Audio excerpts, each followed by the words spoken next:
Pengadilan Negeri Jakarta Timur telah menjatuhkan vonis 3 tahun penjara kepada Farid Omar Okbah yang secara sah dan meyakinkan terbukti melakukan tindak pidana terorisme. Vonis 3 tahun penjara ini sudah sesuai dengan tuntutan jaksa dan ini sudah sangat tepat sekali. Bahkan ini menurut saya terlalu ringan untuk seorang ideolog sebagaimana Farid Omar Okbah. Karena sudah terlalu banyak korban ideologisasinya. Sudah terlalu banyak korban indoktrinasinya. Orang-orang yang dicuci otaknya mengatasnamakan agama untuk melawan negara, untuk melawan pemerintah yang sah.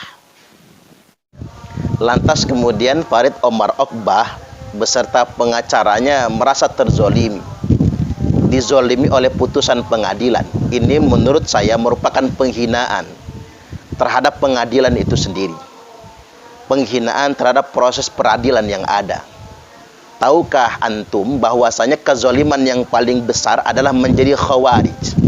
Apa itu khawarij? Yakni dosa yang paling besar. Memberontak kepada pemerintah yang sah. Farid Omar Okbah mengkafirkan sistem kenegaraan ini dan mengkafirkan pemerintah, dan itu khawarij, dan ini merupakan kezaliman yang sangat besar. Lalu kemudian para pengacaranya membangun opini agar masyarakat tidak percaya dengan pengadilan. Ini merupakan kezaliman yang sangat besar sekali. Farid Omar Okbah ini terbukti merupakan petinggi organisasi teroris, yakni sebagai Dewan Syuro di Jamaah Islamiyah, yang jelas-jelas Jamaah Islamiyah baik secara nasional maupun secara internasional sudah ditetapkan sebagai organisasi teroris. Dan Farid merupakan Ketua Umum Partai Dakwah Rakyat Indonesia, PDRI, partai bentukan Jamaah Islamiyah. Farid diduga sebagai anggota Dewan Syariah Lembaga Amil Zakat Badan Baitul Mal Abdurrahman bin Auf atau Laz'aba. Yang kita tahu beberapa waktu silam Laz'aba ini viral meletakkan kotak amal di beberapa tempat rumah makan dan lain sebagainya yang jumlahnya hingga ratusan bahkan mungkin ribuan, mengumpulkan dana infak dari masyarakat yang tidak tahu apa-apa, yang dananya tersebut sebagiannya disalurkan untuk kepentingan Jamaah Islamiyah atau untuk kepentingan kegiatan terorisme. Yang begini dia masih tetap merasa terzolimi. Ini kan sungguh luar biasa sebetulnya. Playing victim mereka, menghalalkan segala cara demi makar mereka, demi bugot mereka melawan pemerintah yang sah. Lantas kemudian pengacaranya bergaya berdalil membaca sabda Nabi sallallahu alaihi wasallam, al-muslimu man salimal muslimuna min lisanihi wa yadihi. Muslim sejati itu yang selamat saudara muslimnya dari lisannya dan dari tangannya. Sekarang begini, hadis ini kontradiktif dengan yang membaca, kontradiktif dengan terpidana. Mengapa saya katakan kontradiktif? Hadis ini kan hadis tentang rahmatan lil alamin. Islam itu sebagai agama rahmat, di mana orang lain menjadi selamat dengan lisan kita, menjadi selamat dengan tangan kita. Jadi kontradiktif. Yang selama ini Jamaah Islamiyah dan kelompok radikal yang lainnya mengkafirkan pemerintah, mengkafirkan negara kesatuan Republik Indonesia, dan gara-gara takfir mereka, kalau dalam bahasa Farid Omar Okbah itu sudah batal keislamannya. Jadi mayoritas masyarakat muslim yang ada di Indonesia ini batal keislamannya. Penyelenggara negara kita ini batal keislamannya. Yang dalam fatwa mereka halal darahnya. Nah, gara-gara lisan mereka, gara-gara fatwa mereka, maka orang kemudian menghalalkan aksi terorisme, menghalalkan darah orang lain. Gara-gara fatwa Wahabi Syekh Muhammad bin Abdul Wahab tentang 10 pembatal keislaman yang diambil, yang dirujuk oleh Farid Omar Okbah, maka mayoritas kaum muslim di Indonesia ini sudah murtad, dan pemerintah juga murtad, dan bagi mereka halal darahnya. Justru mereka sendiri menepuk air di dulang, nyiprat di muka sendiri. Lisan mereka sangat membahayakan orang lain. Tangan mereka sangat membahayakan orang lain. Bagaimana kita bisa membenarkan orang yang mengatasnamakan agama melakukan bom bunuh diri, mencelakai orang lain, membahayakan orang lain? Padahal Islam itu adalah agama yang selamat. Saya juga agak heran dengan mereka. Di satu sisi mereka menuduh kita pada umumnya ini kafir, sudah murtad. Tapi di sisi lain mereka membaca hadis. Al-muslimu man salimal muslimuna min lisanihi wa yadihi. Muslim itu yang apabila selamat saudaranya dari lisan dan tangannya. Satu sisi mereka menuduh kita sudah kafir, kita ini sudah murtad. Satu sisi mereka membawa-bawa kata muslim. Saya juga agak heran dengan kontradiksi yang mereka lakukan selama ini. Dan yang jelas begini, mereka ini melakukan dosa besar. Dosa besar yang pertama, mereka bughah, makar, kudeta, mendelegitimasi pemerintah yang sah, melawan pemerintah yang sah. Ini dosa yang paling besar. Tidak ada yang bisa mengalahkan dosa ini kecuali syirik. Rasulullah sallallahu alaihi wasallam telah bersabda, "Man kharaja minat ta'ah wa faraqal jamaah." Barang siapa yang keluar dari ketaatan kepada pemerintah yang sah, wa faraqal jamaah, dan kemudian dia memisahkan diri dari negara atau memberontak kepada negaranya, famata, lantas dia mati, mata mitatan jahiliyah, maka matinya mati jahiliyah. Sekarang kita mesti berpikir, berhentilah pengacaranya melakukan playing victim, membela kelompok teror, membela teroris. Mengapa kelompok Khawarij radikal ini sangat berbahaya sekali? Alasannya karena mereka mengatasnamakan agama untuk menjustifikasi perbuatan makar mereka, perbuatan maksiat mereka. Mereka menggunakan kedok jihad untuk memanipulasi orang awam. Ini alasan yang pertama. Bahkan ahli maksiat sekalipun, ketika mereka berbuat maksiat, mereka sekaligus menyadari mereka melakukan perbuatan maksiat karena hawa nafsunya.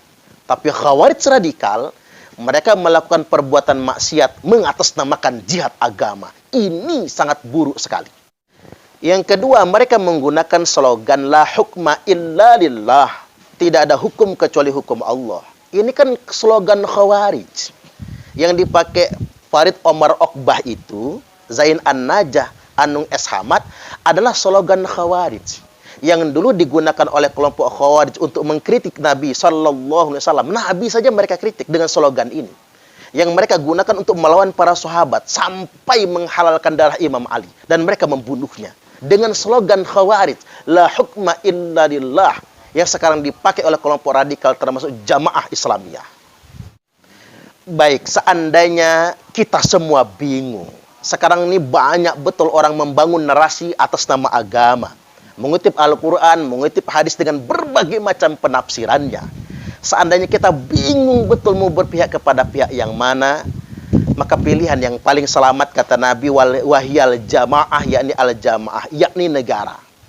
Aliran apapun, ormas apapun, paham apapun, kajian apapun, yang pada akhirnya diarahkan untuk melawan negara, melawan pemerintah yang sah, ini sesat dan menyesatkan. Dan apapun kajiannya, ormas, kelompok, dan firqahnya, yang mengarahkan kita kepada kedamaian, persaudaraan, persatuan dan kesatuan, menjaga keutuhan negara kesatuan Republik Indonesia, itulah jalan yang paling selamat. Selamat Anda menyaksikan nasihat khutbah Jum'ah pada hari ini. Jamaah salat Jum'ah Masjid Al-Ikhlas rahimakumullah. Rasulullah sallallahu alaihi wasallam telah bersabda,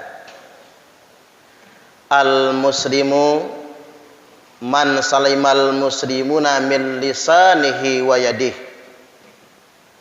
Muslim yang sejati itu adalah orang yang selamat, saudara muslimnya yang selamat, saudara-saudaranya, min lisanihi, dari lisannya, wa yadih, dan dari perbuatan tangannya.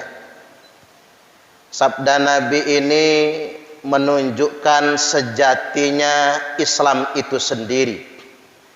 Islam merupakan agama selamat. Islam merupakan agama damai. Maka efek berkelanjutan atau konsekuensi logis dari berislam itu sendiri harus menimbulkan kedamaian, mendatangkan keselamatan, hidup yang tentram. Ini implementasi atau konsekuensi logis dari berislam itu sendiri. Oleh karena itu, muslim sejati, kata Nabi, adalah yang orang lain selamat dari lisannya. Karena kejahatan yang paling mudah adalah kejahatan lisan. Muslim yang sejati tidak akan menggunakan lisannya untuk gibah, untuk menyebar fitnah, berita bohong, atau adu domba. Kemudian yang berikutnya, muslim yang sejati itu yang orang lain selamat dari perbuatan tangannya. Jamaah Jum'ah rahimakumullah, terjadi kontradiksi jika ada orang yang mengatasnamakan Islam tapi untuk mengkafirkan orang lain. Ini kontradiksi dengan ajaran Islam. Ada orang yang mengatasnamakan Islam untuk menghalalkan darah orang lain. Ada orang yang mengatasnamakan Islam untuk menciptakan peperangan mengatasnamakan agama. Ini benar-benar bertentangan dengan ajaran Islam. Jadi seandainya kita mengalami kebimbangan, semua orang mengatasnamakan agama, semua orang mengatasnamakan Islam, semua orang mengutip Al-Quran dan hadis dengan versinya masing-masing, maka sebetulnya kita tidak usah bimbang dan ragu. Dikarenakan sifat ajaran Islam adalah kedamaian dan keselamatan. Jika orang mendakwahkan Islam demi keselamatan dan kedamaian, itulah sejatinya ajaran Islam. Tapi kalau orang mendakwahkan Islam untuk memprovokasi, menebarkan permusuhan, ujaran kebencian, atau memecah belah persaudaraan, itu bertentangan dengan ajaran Islam. Jangan pernah membanding-bandingkan agama dengan negara, karena itu bukan perbandingan. Negara adalah kesepakatan hidup bermasyarakat, kesepakatan umat manusia. Sedangkan agama merupakan wahyu Allah, nilai-nilai moral yang harus kita jadikan pedoman. Justru negara merupakan patokan kita dan pijakan kita. Dikarenakan Nabi sallallahu alaihi wasallam telah menegaskan, saat di akhir zaman banyak orang yang menyitir ayat maupun hadis. Banyak orang menafsirkan Al-Quran dengan maunya sendiri. Akhirnya muncul kelompok-kelompok, firqah-firqah. Ada beragam ormas dengan penafsirannya masing-masing, dengan manhaj dan metodenya masing-masing. Maka kata Nabi, ketika zaman itu sudah muncul, justru kelompok yang paling selamat adalah negara. Wahyal jamaah, yakni negara. Jadi pijakan kita merupakan negara. Jadi apapun alirannya, apapun pahamnya, apapun kelompoknya, walaupun dia mengatasnamakan agama, kalau ajarannya diarahkan untuk merusak negara, ajarannya diarahkan untuk melawan negara dan pemerintah yang sah, ini jelas sesat dan menyesatkan. Tapi apapun penafsirannya dan mengatasnamakan agama, ketika ditafsirkan untuk kedamaian, kemaslahatan, menguatkan negara, dalam konteks kita Negara Kesatuan Republik Indonesia, maka itulah ajaran yang benar. Ada yang sederhana yang harus kita pahami jamaah Jum'ah. Tidak semua orang yang bicara agama itu benar menurut agama. Tidak semua orang pemuka agama apapun, yang membicarakan kitab suci atau membicarakan Al-Quran itu sesuai dengan maunya Allah. Semua hanya penafsiran. Dan Allah sudah menggaransi, hanya Nabi yang kalau bicara agama tidak berdasarkan hawa nafsu. Wa ma yantiqu 'anil hawa Tidak pernah Muhammad itu yantiq, berbicara berdasarkan hawa nafsu. Maka siapapun pemuka agama yang mendakwahkan agama, kita sebagai masyarakat awam tetap harus menyaringnya dengan hati nurani kita. Apakah benar sejatinya ajarannya sedemikian rupa. Peringatan yang kedua, dan ini yang terpenting, semua ormas, semua kelompok, aliran, pengajian, halaqah, paham yang pada endingnya mengajak kita melawan negara dan mendelegitimasi pemerintah yang sah, sudah jelas ini perbuatan maksiat yang sangat besar sekali. Nabi sallallahu alaihi wasallam telah bersabda, "Man kharaja minat ta'ah," barang siapa yang keluar dari ketaatan kepada pemerintah yang sah. Dalam bahasa kitanya, mendelegitimasi pemerintah yang sah. Wa faraqal jamaah, dan dia tidak mengakui negara ini, atau memisahkan diri dari negara, atau coup, atau kudeta, atau makar, famata, dia mati dalam keadaan melawan negara. Famata, mata mitatan jahiliyah, maka matinya mati jahiliyah. Jadi kalau ada orang mengatasnamakan agama buat melawan aparat negara, lalu dia mati, matinya bukan mati syahid. Khatib ulangi lagi, sekali lagi, apabila ada orang yang melawan aparat negara, mengatasnamakan agama, lalu dia mati, matinya bukan mati syahid, tapi mata mitatan jahiliyah, matinya mati jahiliyah. Tegasnya dan kesimpulannya, sejatinya ajaran Islam adalah keselamatan. Maka kita punya kewajiban menampilkan Islam yang selamat. Selamat dengan lisan kita, selamat karena perbuatan tangan kita, dan kalaulah kita sangat bingung, banyak sekali perbedaan, khatib sederhanakan, ambillah aliran, kelompok dan golongan yang mengajarkan agama untuk setia kepada negaranya sendiri, dan tinggalkan semua paham dan aliran yang mengajarkan agama atau mengatasnamakan agama atau berkedok agama tapi untuk melawan negaranya sendiri.